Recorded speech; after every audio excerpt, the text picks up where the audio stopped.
Hello comrades and welcome to the Ministry of Propaganda. Today we're looking at the propaganda that the Green Party want to turn your kids into junkies and that they want to make drugs freely available to everyone.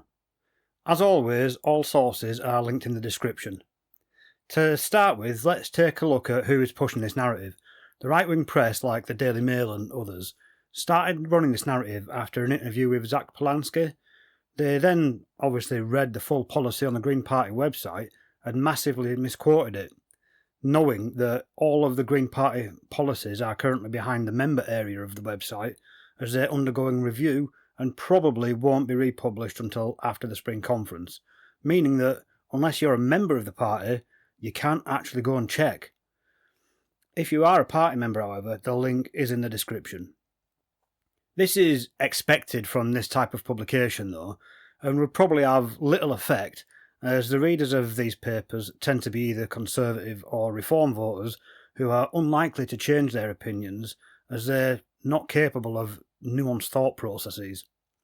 What is more harmful, however, is the Labour Party, the party currently in government, took that misrepresented information and decided to just make up lies about it for their ridiculous attack ads. This just shows that the current incarnation of the Labour Party has absolutely no morals and would literally rather reform gain power than a social democratic party. This is ridiculous because Labour are supposed to be a socialist party, though in reality they haven't been socialist for a long time. What they actually are though is betrayers of the working class. On a side note, it's high time that all the trade unions thought about cutting ties with them. The trade unions no longer have any real power with the Parliamentary Labour Party, as Labour now take more money from corporate donations than they do from the unions, and this has been demonstrated in the watered-down Employment Rights Act of 2025, with things like full employment rights from day one being moved back to 6 months as a result of pressure from industries, or the complete lack of any further regulation around unpaid overtime. Getting back to the subject at hand, however, in 2001, Portugal decriminalised all drugs, meaning that possession and use were no longer criminal acts, but were instead dealt with through the country's administrative systems. If a person was caught in possession or using, they were referred to a regional panel staffed by legal, health and social work professionals. If the person was a casual user, they would receive a case seen and sent on their way with no repercussions. If it was determined that they had problematic drug use, an individualised plan was developed for them with regards to treatment. Whilst it wasn't compulsory for the user to attend these, the results of the programme show that the vast majority of problematic users do actually attend these panels, providing there is no risk of legal ramifications. According to a 2016 paper by the United Nations Office for Drugs and Crime, the results were: drug use fell across all demographics, but particularly in 16 to 24-year-olds, which is the age group most likely to start using drugs. Rates of past year and past month drug use fell. These are the rates that best describe evolving drug use. Rates of problematic drug use and injected drug use fell. Adolescent drug use fell.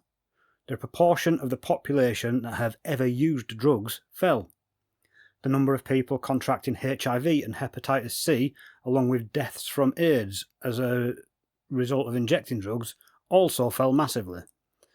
The number of deaths as a direct result of drugs fell. The number of drug-based homicides and other crime fell. And, as a result of the drop in crime, the number of prison places occupied by drug users fell. Many people like to say that, yes, it was successful, but it cost too much and they abandoned the policy. But this is completely untrue. As with many countries, Portugal went into a recession as a result of the 2008 financial crisis, and as a result of this, much of the funding for the programme was removed. This did result in an uptick in all of the areas that had improved. But as the country came out of recession, the programme started to recover. A 2021 update paper on the project shows drug-related deaths are still hugely lower than in the rest of the EU, and whilst deaths have increased recently, much of this can be attributed to both the rise of fentanyl and the fact that whilst funding is still in place, it never actually recovered fully. The numbers are still incredible though. Portugal's drug death rate is 6 per million. To put that into context, If the whole of the UK, at 70 million people, had the same rate of drug-related deaths, 420 people per year would die as a result of drugs. Meanwhile, the actual figures for the UK for 2025, excluding Northern Ireland as those results are not yet available, was 6,582 deaths as a direct result of drugs. Let that sink in. The Portuguese drug death rate per capita is just over 6% that of the UK. This alone should be enough to convince you that at the very least, decriminalising drugs works. The paper goes on to state, the proportion of prisoners serving a sentence for drug-related crime has fallen. The levels of drug use have remained consistently below that of all other European countries, and in particular, drug use amongst those aged between 15 and 34 is significantly lower than every other European country. New HIV infections as a result of injecting drugs is now down to around 13 cases per year. Yes, that's 13 cases per year. And similarly, new cases of hepatitis C are down year on year for the past 2 decades. The cost to society of drug use in Portugal had fallen by 18% as of 2010. What does this tell us? Well, it clearly shows that the decriminalisation of drugs significantly reduces drug-related deaths, new infections of transmissible diseases, drug-related crime, and even drug use across society. This can only be a good thing. Moving on to the Green Party's stance on drugs, let's start by taking a look at the problem. The 2025 National Crime Agency Threat Assessment for Drugs says that drug use and drug deaths cost the UK £20 billion a year. They say that drug deaths rose by 15% compared to last year, and that last year they had risen by 30% in England and Wales, by 29% in Scotland, and by 6% in Northern Ireland. It also highlights that heroin imports are funding the Taliban, cocaine imports are not just funding the cartels, but also transnational drug organisations. Cannabis, the UK's most imported drug, is being imported from the US, Canada, along with Taiwan, through black market criminal routes. Let this sink in. Not only is our current drug policy seeing significant increases in deaths from drugs year on year, but it is also actively funding international terrorism and organised crime. But for some reason, the government don't want to change this. Why do you think that is? Well, according to a recent BBC article, all of the toilets in Parliament are basically decorated with cocaine. Our politicians are all cokeheads. So what do the Green Party want to do about this? In the first instance, they want to deliver on their manifesto commitment to decriminalise drugs, just as Portugal did. But beyond that, yes, they do want to legalise, and I'll explain what this is about. One of the big drawbacks of the Portuguese approach was that it didn't tackle the organised crime component, and street dealing remains rampant.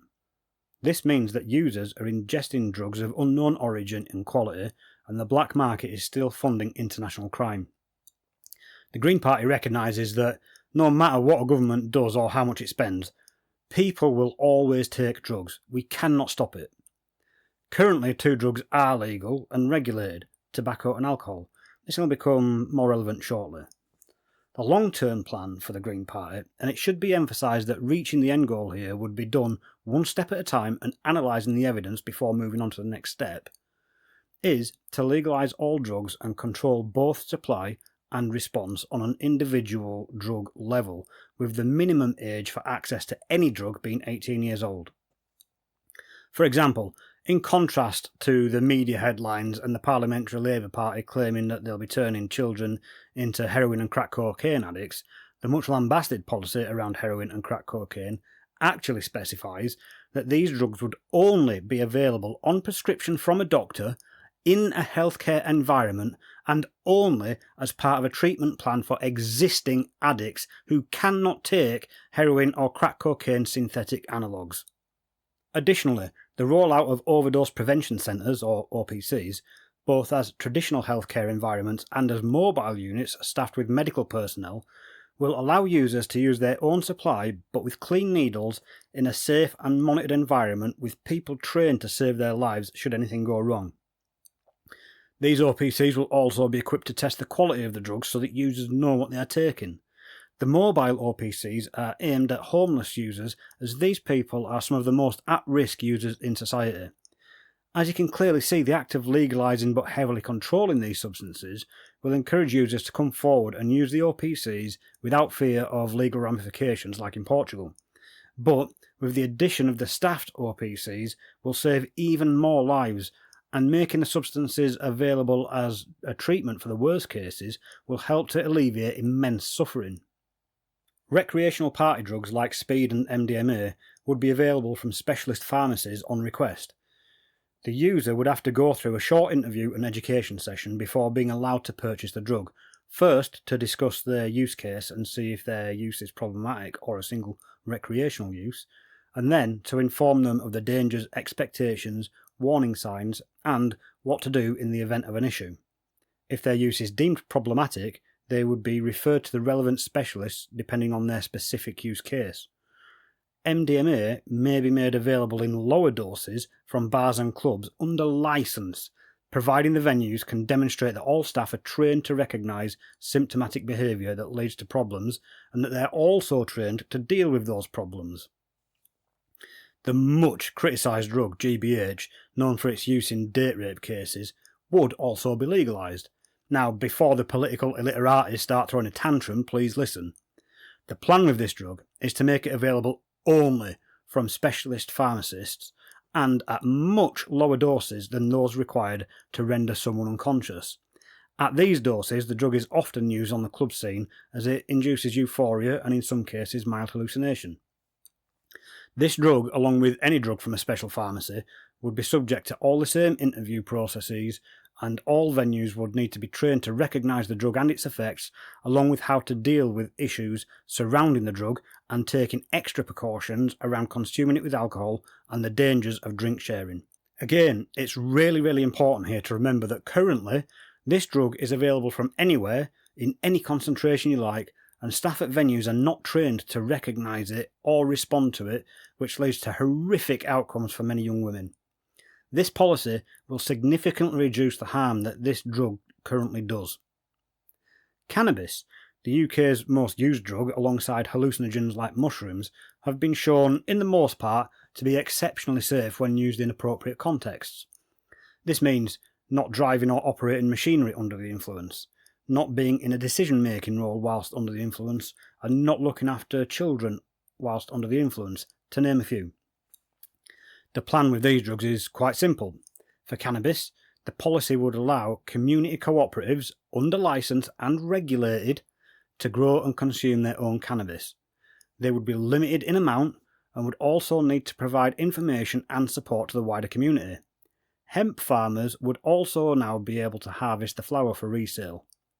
The smoking of cannabis would be regulated the same as cigarettes, which under this policy would be much more tightly controlled than they are now, including not being allowed to smoke in public accessible areas like outside schools, so you won't be walking down the street through a cloud of smoke. Mushrooms and other hallucinogens would also be allowed to be used in both research and therapy for cognitive disorders, along with being allowed to be used more widely for recreational purposes. These are just a few examples of how different drugs would be controlled differently, with the least harmful drugs like cannabis having very light control, moving up to amphetamines and other party drugs having stricter control, and the hardest drugs having exceptionally strict controls around them. And for anybody that thinks this will increase drug use, it didn't in Portugal, and, more importantly, the people that will be taking these drugs are already taking them. It's just currently illegal and significantly more dangerous for them as the supply is not controlled. In addition to this, the plan for education around drugs has been absolutely slammed in the press, but once again, the idiots that call themselves journalists these days have missed all of the nuance around this issue, and are deliberately misleading people. Yes, the policy is to educate people about drugs from primary school age, but that is not the same as teaching primary age children how to take drugs safely. Teenagers, who are already the most likely to start taking drugs, will be taught how to do so safely, but they will also be taught about the health dangers, societal impacts, and all other aspects of drug use so that they can make informed decisions. Primary school children will not be taught this, but they will be introduced to the concept of drugs with the aim of the education to dissuade use. If you think this is a bad idea, let me give you an anecdote. I grew up in a relatively impoverished town in West Yorkshire called Keighley. I grew up around drugs. Heroin and cocaine use and addiction were rampant in the town, and softer drugs were very, very widely available. Between the ages of 14 and 17, I spent the whole of those 3 years stoned beyond reason. I cannot begin to tell you how much cannabis I smoked. I also took quite a lot of speed. That all stopped when I joined the army.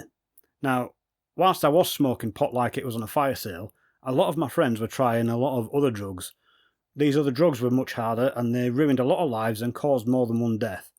This was because we had absolutely no education on the subject. We didn't know the dangers beyond that some drugs could kill you if you got a bad batch. We had no idea about dosages and safe ways to consume. We used them in dangerous environments, and we hung around with dangerous people.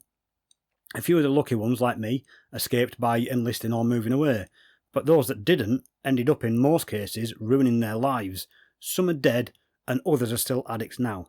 But the point is, those deaths and those ruined lives would likely have been spared if we had had education given to us around the subject. So, for any of you who think teaching kids about drugs is bad, all I can say is that you're idiots, and by fighting this you are actively endangering the lives of young people, and you should be ashamed of yourselves. Most young people who are in those situations are not as fortunate as I was. Joining the army likely saved my life, but given the changes in drug policy since I was young, even that option has been removed from most people. For the record, with the exception of trying cannabis once when I first left the army and finding out that I absolutely hated the experience, I've been drug-free since 1998, I don't smoke anymore, and I barely drink alcohol, which is good for me. Coming back to the drug policy, I've only highlighted a very small part of it here, as it really is quite comprehensive. It covers a far wider spectrum than I could realistically cover in this video, from purity testing at festivals and venues, through controlling supply chains and combating international drug-related crime. For those of you who are Green Party members, please log into the members area of the website and use a link in the description to read the full policy, then leave a comment to let me know your thoughts. For those of you that are not members, in the short term, please talk to a Green Party member who has read the policy, and as soon as the policies are republished for the public, I will update the link. Summing all of this up, based on all of the evidence from Portugal over the last 25 years, as someone who has used drugs, grew up around the most problematic use of the hardest drugs and has lost friends to drugs, as someone who has now not used drugs in almost 3 decades, and in context of the National Crime Agency's threat assessment for drugs, I can say this with absolute certainty. The current way we deal with drugs does not work. It is killing an increasing number of people every year, thousands upon thousands of people. It is ruining countless lives. It's filling our prisons with people who need a holistic approach to defeat addiction, and is denying them this, increasing the risk of greater use and greater harm on release. It is wasting police and judiciary time, resources and money. It's destroying families. It is funding international terrorism and international crime. It directly causes drug use to be a scourge on our society. It has to change. The Green Party policy, if enacted in full, would almost eliminate drug deaths, would massively reduce drug use, would hugely limit the harm that drug misuse causes, it would save society a lot of money, whilst at the same time allowing those who already use drugs recreationally and non-problematically to not only use them legally, but to have access to cleaner drugs and to be able to take them in a safer way. It would massively reduce crime, both street-level crime and dealing, along with organised crime, and would severely affect the funding of international terrorism. This policy treats drug use, drug misuse and addiction as though we are a society far more advanced than we actually are.